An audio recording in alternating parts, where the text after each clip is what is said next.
Hello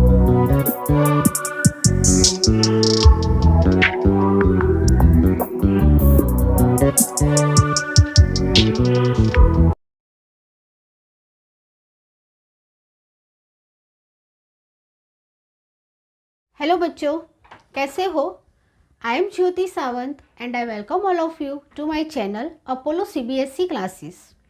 बच्चों, आज का जो हमारा सेक्शन है वो सेक्शन बहुत इम्पोर्टेंट है। आज हम ग्रामर का टॉपिक करने वाले हैं, ट्रांसफॉर्मेशन पार्ट 2। ट्रांसफॉर्मेशन पार्ट 1 जो है वो ऑलरेडी हमने आगे के लेक्चर में देख लिया है। आज हमारा ट्रांसफॉर्मेशन ऑफ सेंटेंसेस का पार्ट 2 है। ट्रांसफॉर्मेशन ऑफ सेंटेंसेस पार्ट 2 में हम आज imperative sentence to interrogative sentence करने वाले हैं। ठीक है, सो ये जो टॉपिक है वो टॉपिक हर एक ग्रेड के बच्चों के लिए, यानी कि हर एक स्टैंडर्ड के बच्चों के लिए इम्पोर्टेंट है। सबसे पहले फ्रेंड्स, कि जिसने भी मतलब कि जिस बच्चों ने भी मेरी चैनल को सब्सक्राइब ना किया हो तो प्लीज़ मेरी चैनल को सब्सक्राइब कीजिए और बेल आइकन को भी ज़रूर से प्रेस कीजिए, जिससे मेरी आने वाली हर एक वीडियो की नोटिफिकेशंस आपको डे बाय डे मिलती रहे, टाइम टू टाइम मिलती रहे।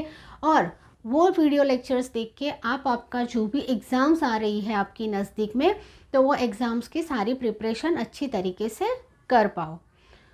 प्लस बच्चों, गूगल प्ले स्टोर पे से आप हमारी ऐप को भी डाउनलोड कर सकते हो, अपोलो सीबीएसई क्लासेस। वो ऐप थ्रू आपको एमसीक्यू की जो इम्पोर्टेंट एमसीक्यूज़ है, जो ग्रामर के रिलेटेड है, जो साइंस सब्जेक्ट के रिलेटेड है, जो मतलब कि इंग्लिश के रिलेटेड है, तो वो सारे सब्जेक्ट के रिलेटेड जितने भी आईएमपी क्वेश्चंस है, जितने भी एमसीक्यूज़ है, जो ऑब्जेक्टिव टाइप क्वेश्चंस है, उसका भी रिवीजन प्लस टेस्ट आपकी होती रहेगी। प्लस बच्चों, हमारी एक दूसरी चैनल है जिसका नाम है टॉपर्स बायोलॉजी, जो स्पेशली 11th एंड 12th के बायोलॉजी के स्टूडेंट्स के लिए है।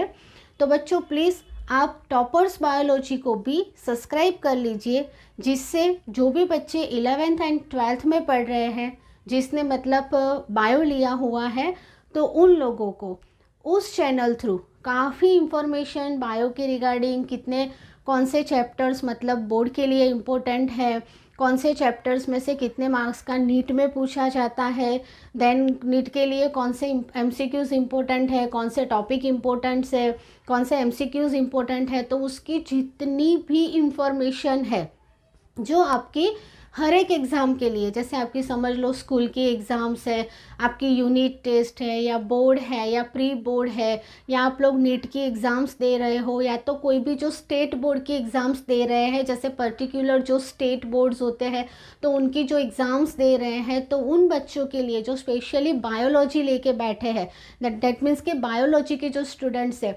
उसके लिए, उन बच्चों के लिए वो ऐप मतलब के टॉपर्स बायोलॉजी में आपको अच्छे से अच्छे लेक्चर्स मिल जाएंगे और सारी आईएमपी चीज़ें भी आपको मिल जाएगी। सो बच्चों, आज का जो हमारा टॉपिक है वो टॉपिक भी सारे क्लास के बच्चों के लिए इम्पोर्टेंट है। आज हम ग्रामर करने वाले हैं। ग्रामर के अंदर ट्रांसफॉर्मेशन ऑफ सेंटेंसेस पार्ट 2 आज हम करेंगे। पार्ट 2 में आज हम इम्पेरेटिव टू इंटरोगेटिव सेंटेंस करने वाले हैं।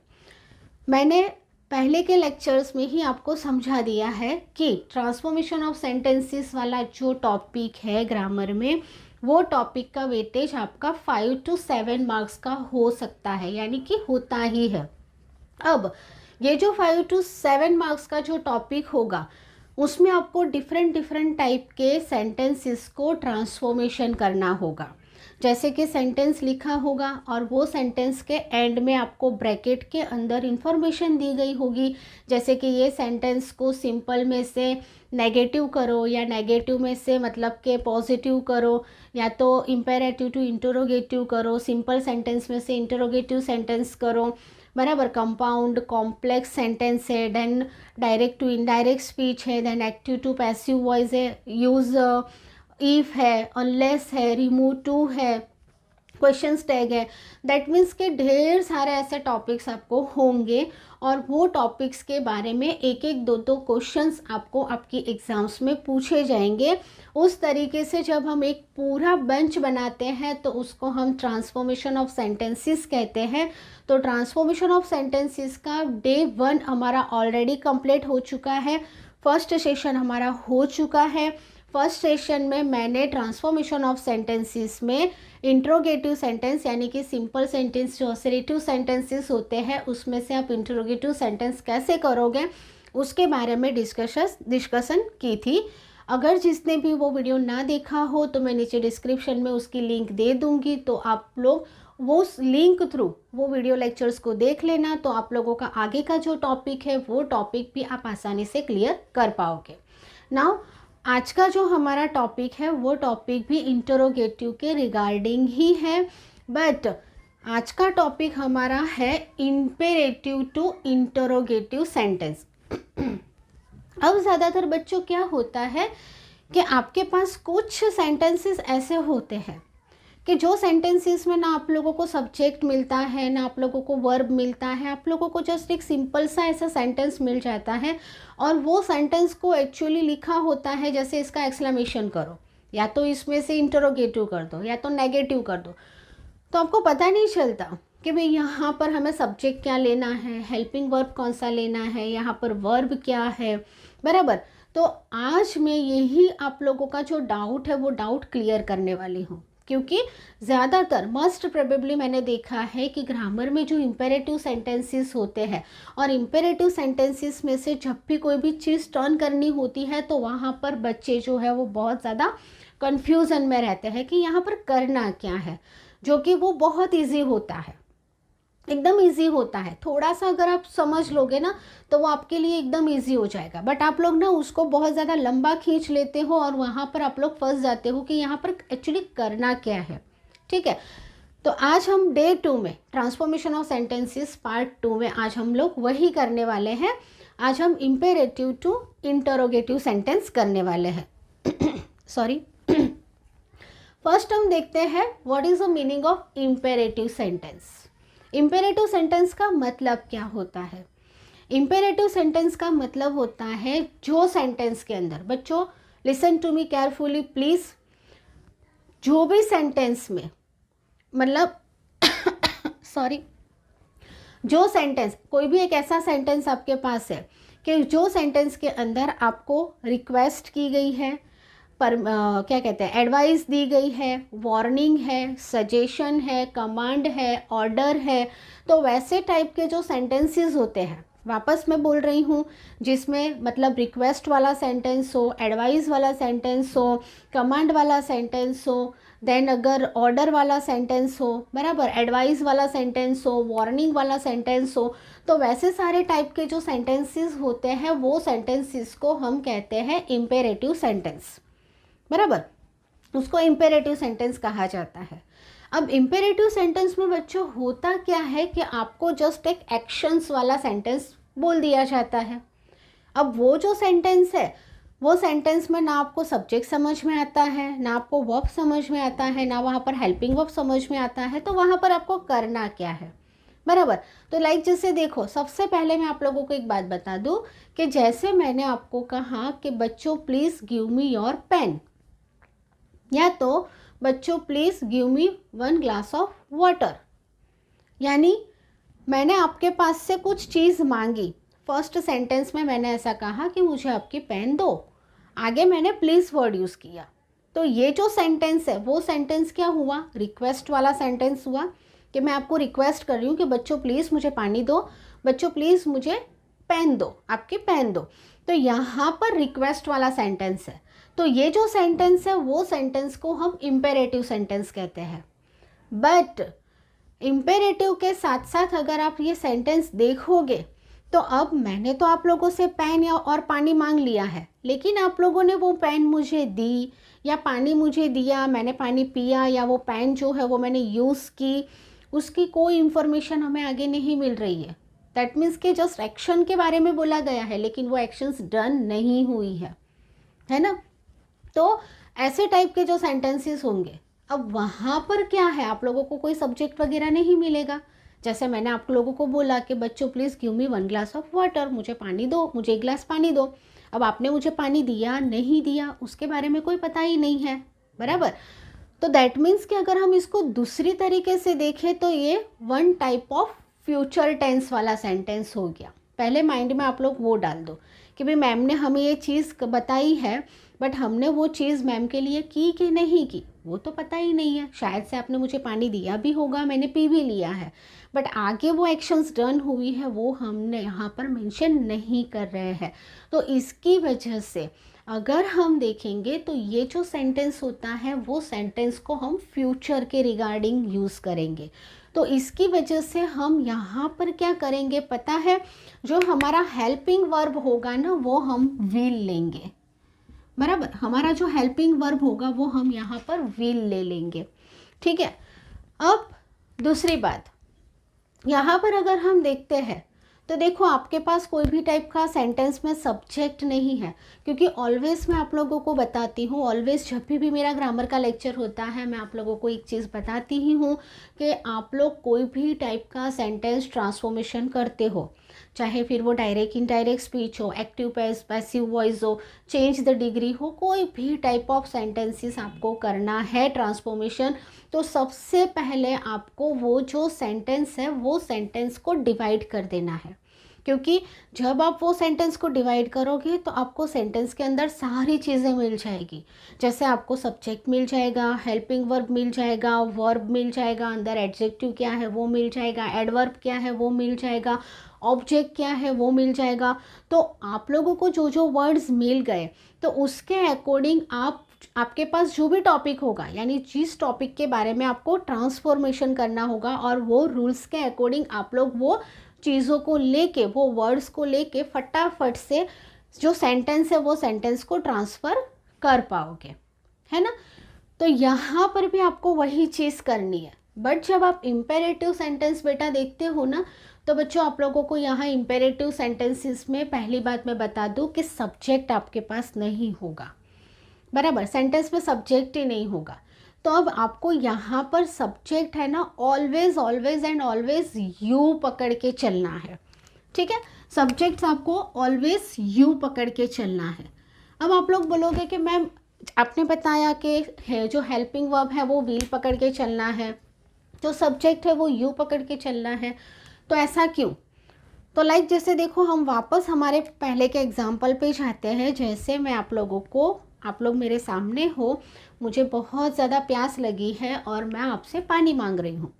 तो अब मैं आपको क्या बोल रही हूँ कि बेटा please give me 1 glass of water, मुझे 1 ग्लास पानी दो।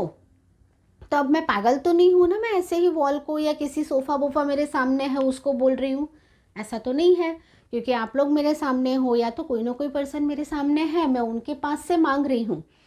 तो यहाँ पर समझ लेना है कि जो फर्स्ट पर्सन है वो सेकंड पर्सन को ही बोल रहा है, ठीक है। तो जो सेकंड पर्सन होता है हमारे सेंटेंस में वो सेकंड पर्सन होता है यू। जो सेकंड पर्सन होगा वो यू होगा। जैसे मैंने अभी आप लोगों से पानी मांगा तो I am a first person, मैं फर्स्ट पर्सन हूँ, बट मैं आपसे पानी मांग रही हूँ, यानी कि आपसे वो एक्शन करवा रही हूँ, तो आप लोग क्या हो गए, सेकंड पर्सन हो गए। तो वहाँ पर ऑलवेज आप लोगों को सब्जेक्ट में क्या ले लेना है, यू ले लेना है। और ये जो सेंटेंस है वो सेंटेंस में एक्शंस बताई गई है, बट वो डन हुई है कि नहीं हुई है उसके बारे में हमें पता नहीं है, यानी कि एक्शंस अभी भी फ्यूचर जैसे चल रही हो वैसा ही है। सो इसकी वजह से हम यहाँ पर जो हमारा हेल्पिंग वर्ब है वो विल लेंगे, ठीक है। अब सेकेंड थिंग्स कि यहाँ पर जब भी आप लोग इंट्रोगेटिव सेंटेंस या तो जो भी सेंटेंसेस करते हो, जैसे क्वेश्चन टैग है या इंट्रोगेटिव है, तो यहाँ पर तो हम इंट्रोगेटिव की बात कर रहे हैं तो उसकी ही बात रखते हैं। तो इंट्रोगेटिव सेंटेंस है तो उसमें भी देखो, जैसे पॉजिटिव सेंटेंस है तो पॉजिटिव टर्न इनटू नेगेटिव करना है, जैसे नेगेटिव सेंटेंस है तो नेगेटिव टर्न इनटू पॉजिटिव करना है आपको, ठीक है। तो अब यहाँ पर जो आपके पास हेल्पिंग वर्ब होगा, तो अगर आप लोग यहाँ पर विल यू ऐसा लिखते हो तो भी चलेगा, अगर वोंट लेके करते हो तो भी चलेगा, क्योंकि ये जो सेंटेंस आपके पास इम्पेरेटिव है वो इम्पेरेटिव में एक्शंस डन हुई कि नहीं हुई उसके बारे में हमें पता ही नहीं है, तो फिर हम क्या करें, बराबर। तो इसकी वजह से हम या तो विल ले सकते हैं या वोंट ले सकते हैं, और यहाँ पर आपको कोई भी टाइप का पॉजिटिव नेगेटिव ऐसा नहीं मिलेगा। तो ज़्यादातर अगर आप लोग विल यू ले लेते हो तो भी चल जाता है, ठीक है, तो भी आपको मार्क्स मिल जाते हैं। सो आज हम जो मतलब मैंने आप लोगों को थोड़ा बेसिक बता दिया, अब हम एक्सरसाइज करते हैं। सो आज आपका ट्रांसफॉर्मेशन ऑफ सेंटेंसेस डे 2 है। डे 2 में हम इम्पेरेटिव टू इंटरोगेटिव सेंटेंसेस देख रहे हैं, ठीक है। ये आपके एग्ज़ाम्स के लिए specially 10th standard specially 8th 9th 10th and 12th standard, उनके लिए, उन बच्चों के लिए ये जो चैप्टर है, ये जो टॉपिक है वो मोस्ट इम्पोर्टेंट टॉपिक है, क्योंकि आपके एग्ज़ाम्स में ये टॉपिक पूछा ही जाता है, ठीक है। सो स्टार्ट करते हैं।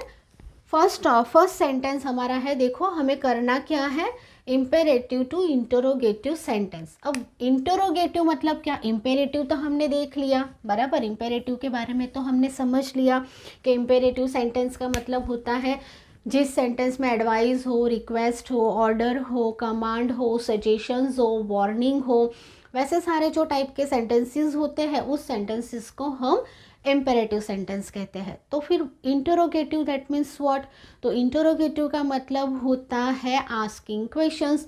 जब भी हम किसी से क्वेश्चंस पूछते हैं, इंटरो करते हैं, उसको इंटरोगेटिव सेंटेंसेस कहते हैं। तो बच्चों यहाँ पर एक चीज़ आपको वो भी ध्यान रखनी है कि जो भी आपको सेंटेंस मिलेगा वो सेंटेंस के लास्ट में आपको फुल स्टॉप मिलेगा, बट यहाँ पर जब आप लोग टर्न इंटरोगेटिव में करते हो तो आपको टैग डालना होगा क्वेश्चन का। तो यहाँ पर आपको क्वेश्चंस का टैग डालना होगा, बराबर, बिकॉज आप लोग यहाँ पर इंटरोगेटिव कर रहे हो, ठीक है। चलो सो हम स्टार्ट करते हैं हमारा टॉपिक। फर्स्ट नंबर है गेट आउट फ्रॉम हियर। अब देखो, जैसे कि मैंने किसी को बोल दिया गेट आउट फ्रॉम हियर, यहाँ से चले जाओ, gate out from here, okay. Sentence क्या हो रहा है, इम्पेरेटिव हो रहा है, कमांड हो रहा है, ऑर्डर हो रहा है ना। बट अब सामने वाले पर्सन जो भी है मेरे सामने, या तो कोई स्टूडेंट्स है या तो कोई भी है, अब मैंने यहाँ से उनको जाने के लिए तो बोल दिया, बट वो गए कि नहीं गए आइडिया नहीं है हमें। तो अब हम क्या करेंगे, सबसे पहले अगर आप लोग देखोगे तो देखो यहाँ पर ना आपके पास सब्जेक्ट है, ना हेल्पिंग वर्ब है, कुछ भी आपके पास नहीं है ना। तो अब एक माइंड में डाल दो कि ये वाला जो सेंटेंस है वो सेंटेंस में हमें सब्जेक्ट वगैरह तो कुछ भी लेगा नहीं, बट हमने जो एक्शंस बोली है वो एक्शंस डन हुई कि नहीं वो भी पता नहीं है। तो सिंपल ही इसको फ्यूचर पकड़ के विल ले लो, ठीक है। तो अब हम लोग क्या करेंगे, यहाँ जैसे हमें क्वेश्चन बनाना है तो क्वेश्चन बनाने के लिए जैसे हमें WH वाले वर्ड्स यूज़ करने होते हैं, डू डज, मैंने आगे की लेक्चर में ये सारी चीज़ों के बारे में आपको एक्सप्लेन कर दिया है ऑलरेडी। तो imperative sentence to interrogative sentence हो तो आपको बच्चों विल यूज़ कर लेना है। तो यहाँ पर हम क्या लिखेंगे, विल। अब विल के बाद हमें सब्जेक्ट की ज़रूरत पड़ेगी, तो सब्जेक्ट कौन, तो ऑब्वियसली अगर मैंने किसी को बोला है गेट आउट फ्रॉम हियर, तो ऑब्वियसली मैम के सामने कोई खड़ा है या खड़ी है तो उनको ही मैम ने बोला है कि भी यहाँ से चले जाओ। That means ma'am is first person and जो मैम के सामने है वो सेकेंड पर्सन हुआ। तो सेकेंड पर्सन के लिए हम इंग्लिश में यू यूज़ करते हैं। तो यहाँ पर हमारा जो सब्जेक्ट होगा वो यू हो जाएगा। दैट मीन्स के विल यू के बाद हमारा जो ये सेंटेंस है वो एज इट इज़ वैसे का वैसा आपको लिख देना है। तो will you get out from here, then question mark. बच्चों क्वेश्चन मार्क डालना आपको भूलना ही नहीं है, कुछ भी हो जाए क्वेश्चन मार्क्स तो आपको करना ही करना है, ठीक है, क्योंकि हम लोग इंट्रोगेटिव सेंटेंस कर रहे हैं।